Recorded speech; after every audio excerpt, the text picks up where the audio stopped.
Namaskar and season's greetings to all the viewers of IPR CCT. मेरो नाम विजय छेत्री म यहाँ CCT कलेजमा सिनियर लेक्चरर सेलेक्सन ग्रेड 2 मा कार्यरत छु।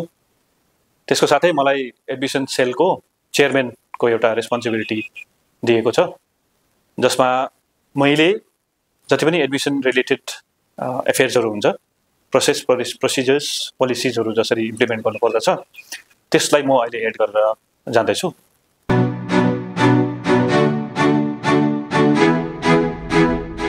सो एडमिसन त खुल्यो है, एडमिसन खुल्यो।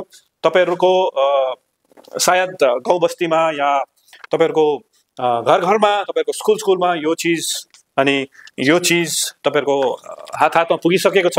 यहाँ पनि तपाईले रेफर गर्न सक्नुहुनेछ that हाम्रोमा अहिले 5 वटा कोर्स छ है। 5 वटा कोर्समा म भन्दै जान्छु सरर। सिभिल इन्जिनियरिङ एउटा भइहाल्यो, त्यहाँको मेकानिकल इन्जिनियरिङ, त्यसपछि आउँछ इलेक्ट्रोनिक्स एन्ड कम्युनिकेसन इन्जिनियरिङ, त्यसपछि कम्प्युटर साइन्स एन्ड टेक्नोलोजी र लास्टमा electrical and electronics engineering. So हाम्रोमा 5 वटा सब्जेक्ट, 5 वटा मेन कोर्स, प्रोफेसनल कोर्स तपाईहरु पढ्न सक्नुहुनेछ है। यो गभर्नमेन्ट अफ इन्डियाले एउटा संस्थाले हामीलाई तपाईहरुले यो 5 वटा कोर्स चलाउन सक्नुहुन्छ भनेर अप्रुभल दिएर हामीले यो 5 वटा कोर्स चलाइरहेका छौं र यसको सर्टिफिकेसन चाहिँ हामी स्टेट बोर्ड अफ टेक्निकल एजुकेसनबाटै हुन्छ। यो 5 वटा कोर्सको सर्टिफिकेसन चाहिँ state board of technical education government of Sikkim under directorate of technical एजुकेसनबाटै हुन्छ है। र यसको लागि तपाईले 3 वर्षको कोर्स गर्नुपर्दछ। हामी भनौं यसलाई जेई को इक्विभ्यालेन्ट भनौं है। जेई हुन्छ तपाईहरुको नानी जब यो हाम्रोमा 3 वर्ष पढिसक्छ, जेई इक्विभ्यालेन्ट भएर जेई को कुनै पनि पोस्ट आउँदाखेरि तपाईहरु एलिजिबल भएर तपाईहरु एम्प्लॉयमेन्टमा जान सक्नुहुनेछ। So it's a 3 years course in 5 different courses.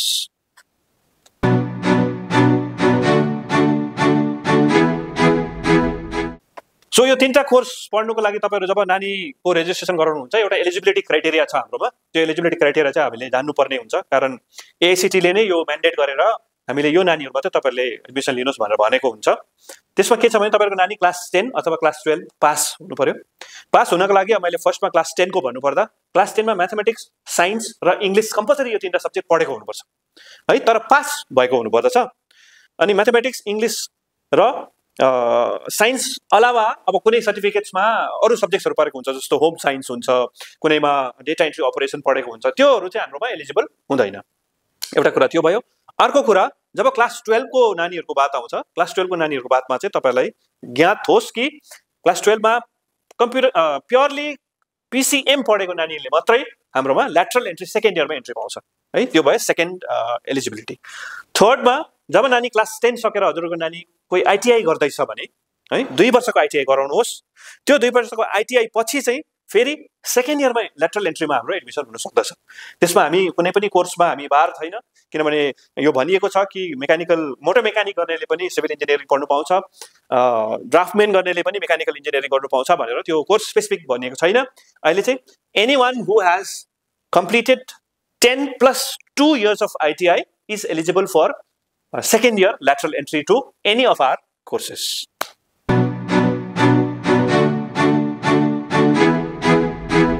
अब तपाईहरुको नानी जब एडमिसन गराउनुहुन्छ यहाँनिर है, हजुरहरुले अलिकति पैसा फीस पे गर्नु पर्दछ। यसमा फीमा भन्नुपर्दा मैले यो फीस जति पनि हामी यहाँनिर लगाउँछौं त्यो स्टेट फी कमिटी हाम्रो department of technical education, directorate of technical एजुकेसनबाटै अप्रुभल भएर आएको फी स्ट्रक्चर हामी यहाँनिर इम्प्लिमेन्ट गर्नु पर्दछ। यसमा COI holder, Sikkim subject holder yeah Sikkim certificate of identification holder जति पनि बाबामा हुनुहुन्छ उहाँहरुको नानीहरुलाई चाहिँ यहाँनिर ट्युसन फीस भन्ने कम्पोनेन्ट लाग्दैन, जुन चाहिँ अहिले लगभग 98,000 को फीस छ हाम्रो ओभरअल। त्यो 98,000 को फीस हाम्रो सिक्किम सरकारले माफी गरिदिएको छ है। सिक्किमको जो पनि सीओआई होल्डर्सहरु हुनुहुन्छ उहाँहरुलाई यो एजुकेसन फ्री एजुकेसन भन्न सकिन्छ। तर फ्री भन्दैमा कम्प्लिट फ्री पनि होइन, किनभने जति पनि अपरेसनल कस्ट हुन्छ है, यहाँ आउनु पर्दछ तपाईहरुको नानी र कतिवटा इक्विपमेन्ट्सहरु किन्नु पर्दछ। यहाँनिर सानो सानो अपरेसन चलाउने कम्पोनेन्ट्सहरु किन्नुको लागि चाहिँ नानीहरुले अलिअलि फीस दिनु पर्दछ। त्यसमा लगभग तपाईहरु राख्नुस् 1 सालको 10,000 रुपैयाँ, 1 सालको 10,000 रुपैयाँ। दैट इन्क्लुड्स ल्याब फीस, तपाईको मेन्टेनेन्स फीस, तपाईको एक्जामिनेसन फीस है, तपाईको इन्स्योरेन्सको फीस, तपाईको सेक्युरिटीको डिपोजिट सबै गरेर लगभग सालमा राख्नुस् तपाई 10,000 रुपैयाँ। र अब त्यो भयो सीओआई होल्डर्सलाई। अब नन सीओआई लाई के छ? भन्दाखेरि जो पनि बाहिरबाट हुनुहुन्छ जसको सर्टिफिकेट अफ आइडेन्टिफिकेसन छैन उहाँहरूको लागि हामीले स्पेशल प्याकेज बनाएका छौँ है। सो लगभग it depends on the merit. अब तपाईँहरूको नानीको स्कोर कस्तो आएको छ त्यो स्कोरको बेसिसमा हाम्रोमा स्ल्याब्स छ। त्यो स्ल्याब्समा हामी लगभग राख्नुहोस् 50,000 को वर्षनी फिस हामी यहाँनिर इम्प्लिमेन्ट गर्दै आएका छौँ।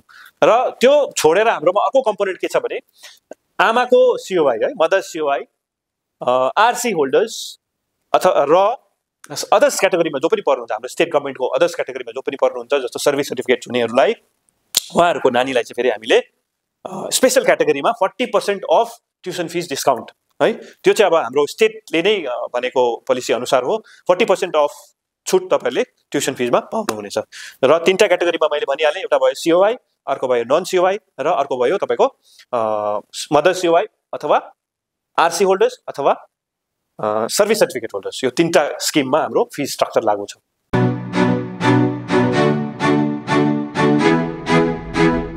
So thank you for asking this question because यो चिज चाहिँ सबैभन्दा इम्पोर्टेन्ट हो कि कसरी गर्ने है, तपाईँहरू कसरी आउने। यसपछि के छ भने अनलाइन तपाईँहरू आएर हाम्रोमा www.cct.skmpoly जो चाहिँ यहाँ डिस्प्ले भइरहेको छ त्यसमा आएर एडमिसन सेक्सनमा जानुहोस्। एडमिसन सेक्सनमा एउटा फर्म हुन्छ, त्यो form भरिदिनुहोस्।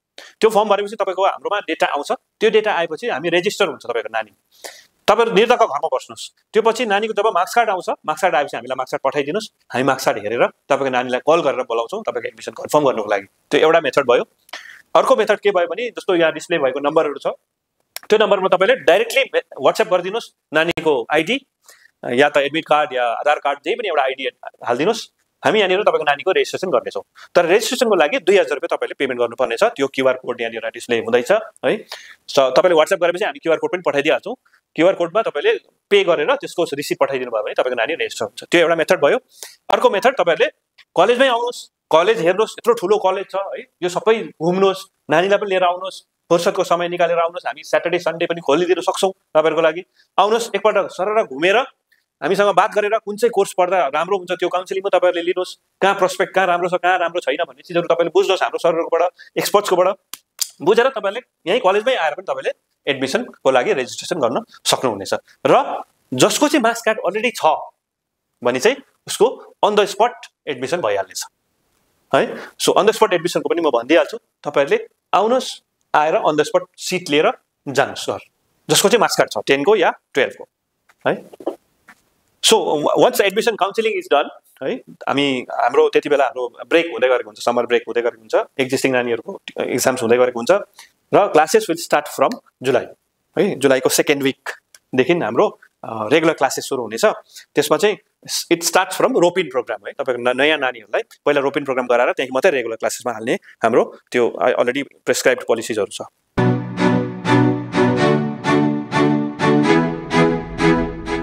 So finally I would like to urge everyone है, तपाईँहरू जति पनि हाम्रो सिक्किमिज हुनुहुन्छ या आउटसाइड द स्टेट हुनुहुन्छ, नेपाल हुनुहुन्छ, भुटान हुनुहुन्छ, जहाँ पनि हुनुहुन्छ, wherever you are, if your kid is interested in pursuing engineering as a career, engineer as a professional study गर्नु चाहनुहुन्छ भने वी आर अलवेज ओपन है। हामीले जति पनि अघि भनिएको वेबसाइट्सहरूमा नम्बर्सहरूमा तपाईँहरूले कन्ट्याक्ट गरिदिनुहोस् र हामी तपाईँहरूको लागि सर्भिस एक्सटेन्ड गरेर हामी always we are open, our door is open for all of you who are potential candidates for admission 2025. So it is open now. Thank you so much.